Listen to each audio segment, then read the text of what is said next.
안녕하세요. 오늘 저희가 좀 깊이 들여다볼 자료는요. 염의 구조, 사령과 생령이라는 제목의 강연 일부입니다. 네, 안녕하세요. 이 자료가 우리의 생각, 그러니까 그 의념이라는 것이 눈에 보이지 않는 세계와 어떻게 작용하는지, 또 현실에는 어떤 영향을 미치는지 그 원리를 다루고 있거든요. 그렇죠. 생각의 힘에 대한 이야기라고 볼 수 있겠네요.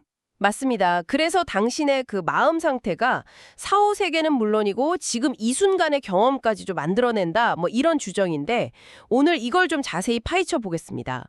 우선 이 강연에서 좀 흥미로운 부분이요. 사후 세계가 우리가 사는 이 현실 세계랑 뭐 크게 다르지 않다. 이렇게 본다는 점이에요. 아, 차원만 다르다 이런 건가요? 네, 그런 셈이죠. 차원만 다를 뿐이지 살아있을 때 가졌던 그 마음 상태 있잖아요. 그게 그대로 이어져서 각자 자기만의 천국이나 혹은 지옥을 경험하게 된다는 거예요.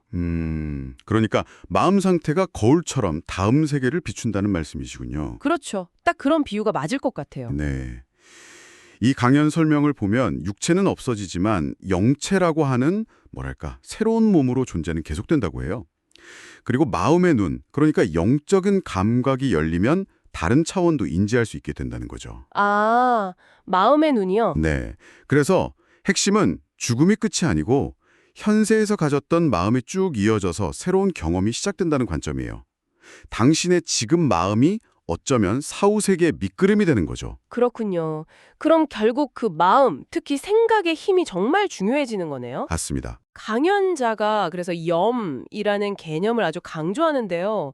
이게 그냥 머릿속 생각에 그치는 게 아니라 실제로 영향을 미치는 어떤 에너지 파동, 진동, 뭐 이런 거라고 봐요. 네, 에너지 파동이요. 특히 원망이나 질투 같은 부정적인 생각들, 이게 그냥 감정이 아니라 해로운 파동을 상대방에게 보낸다는 거죠. 근데 여기서 정말 좀 놀라운 게 살아있는 사람의 강렬한 생각, 이게 생령이라고 하죠. 이게 때로는 죽은 영혼, 사령보다 더 강력하고 해로울 수 있다는 거예요. 아, 그 부분. 보통은 우리가 귀신을 더 무서워하는데 우리 자신의 생각이 더 무서울 수 있다니. 이건 좀 의외인데요? 네, 그게 상당히 중요한 지적입니다. 강연에서는 이 염을 일종의 에너지 파동으로 보고 이게 긍정적인지 부정적인지에 따라 천상계 혹은 지옥계와 연결된다고 설명을 해요. 연결된다고요? 네. 그리고 모든 생각이나 행동에는 반드시 그 결과, 즉 반작용이 따른다. 뭐 일종의 인과응보 법칙 같은 걸 강조하죠.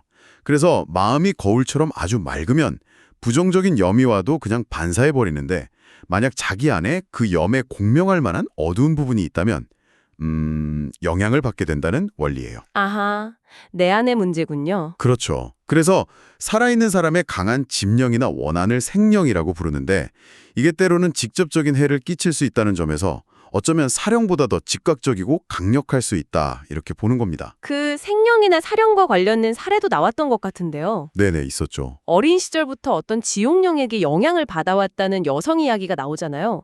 근데 그 지옥령이 그 여성을 좀 속박하면서도 가끔은 위험을 알려주는 듯한 그런 모순적인 모습을 보인다는 점이 좀 혼란스러웠어요.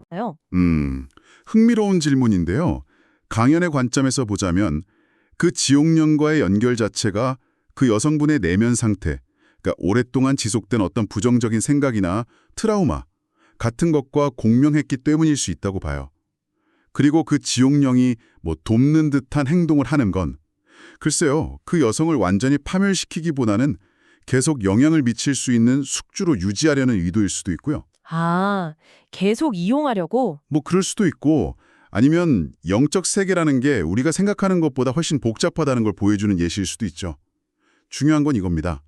마음 상태가 조화로우면 수호령 같은 긍정적인 존재와 연결되고 부조화 상태면 지옥령 같은 부정적인 존재와 연결되기 쉽다는 기본 원리. 그렇군요. 특히 영적인 지도자들의 염은 그 영향력이 훨씬 크기 때문에 만약 그릇된 가르침을 전한다면 이건 본인뿐 아니라 따르는 사람들 모두에게 큰 해악을 끼칠 수 있다. 이렇게 경고하고 있습니다. 책임이 정말 막중하겠네요. 결국 모든 게 다 마음 상태로 돌아가는군요. 그렇죠. 그럼 진정한 신앙이란 뭘까요? 강연에서는 그냥 뭐 절이나 교회에 다니면서 형식적인 의례에 참여하는 것만으로는 부족하다고 하던데요. 네, 맞아요. 이 강연에서는 진정한 신앙을 그런 외적인 형식보다는 내면의 꾸준한 노력으로 봅니다. 그 기준으로 제시하는 게 바로 팔정도예요. 팔정도요? 불교 용어 아닌가요? 올바른 생활, 올바른 노력, 올바른 마음 챙김, 그리고 올바른 집중, 이 8가지를 말합니다. 그러니까 삶의 모든 순간에서 이 8가지 기준에 자기 생각과 행동을 계속 비춰보는 거죠. 그리고 조화롭게 가꾸어 나가는 그 성찰과 실천, 이게 바로 진정한 신앙의 핵심이라는 겁니다. 아, 듣고 보니 하늘은 스스로 돕는 자를 돕는다는 말이 떠오르네요.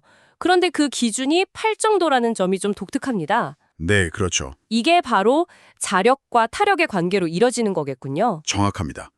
바로 그 팔정도에 따라서 꾸준히 스스로 노력하는 것, 이게 바로 자력이고요. 이것이 근본이 되어서 비로소 긍정적인 외부의 도움, 즉 타력을 받을 수 있다는 원리입니다. 강연에서는 이걸 천상계나 수호령의 도움 같은 걸로 설명하고요. 그냥 신에게 의존하는 거랑은 다르네요. 네, 완전히 다르죠. 단순히 외부의 힘에 기대는 게 아니라 올바른 방향으로 나아가려는 자기 자신의 노력이 먼저 있어야 한다는 거예요. 그럴 때 더 높은 차원의 지운을 이끌어낸다. 자신의 파동을 스스로 정화하는 과정이라고 볼 수 있죠. 오늘 함께 살펴본 이 자료는 결국 우리의 생각이 단순한 마음 상태를 넘어서는구나 싶어요.